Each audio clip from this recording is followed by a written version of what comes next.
Hey, Keith McCrone here, and welcome to what I call my tire room. There's three things I want to cover on this particular video, and the reason why I want to cover them is because there's not a month that goes by that I don't get 2 or 3 people that are asking me some questions that's interrelated to the topic that I'm going to be covering here. And the three things that I want to cover here is going to be tire brand, it's going to be heat cycles, and it's going to be blistering.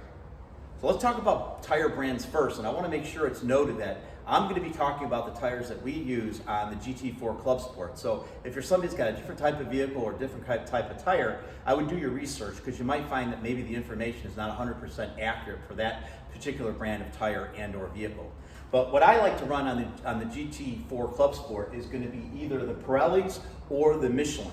Now I can tell you the difference. The Pirelli is definitely faster than a Michelin, but it's only up to about maybe 3 to 4 tenths of a second faster. And the only way that you're going to be able to get that advantage is if you're able to get 100% out of the vehicle and 100% out of the tires.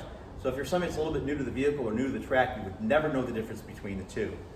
Now, what I typically find is if I'm competing, it's good to go with the Pirellis. And if it's something where I'm doing a lot of testing and or let's say a new driver application to learning the track, learning the vehicle, we will go with the Michelins. We typically, let's move now into the heat cycles. So typically I like to see about 10 heat cycles out of both the Michelins and the Pirellis. And I will find once the Pirellis get maybe 2 heat cycles on them, they're now just as comparable as the Michelin. Sometimes the Michelins will last a little bit longer. They won't fall off as quick as the Pirellis.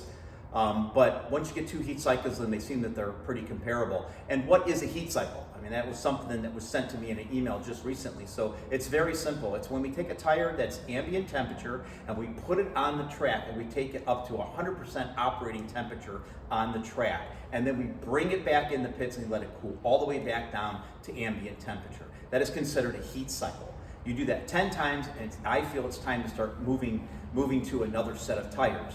We don't go by the wear indicators, and the reason being is because we're not on the track endurance racing. If we were endurance racing, say on the track for an hour and a half sessions, coming in, changing drivers, putting fuel in it, and setting that driver back out, well, we might wear the tire out because there's not enough rubber on the tire. Well, in our case, we're not wearing it out because of rubber. We're wearing it out because we're distorting the compound inside the tire.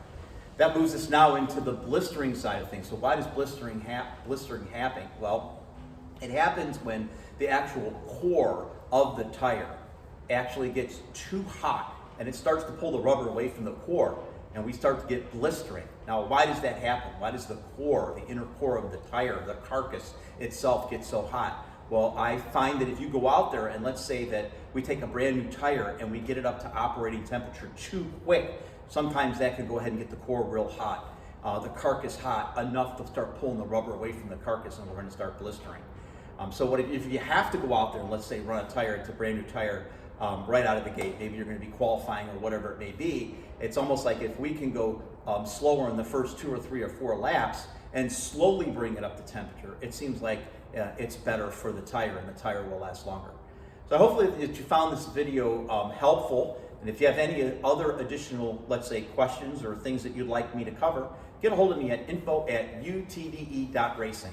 Thank you very much, and I look forward to seeing you at the track.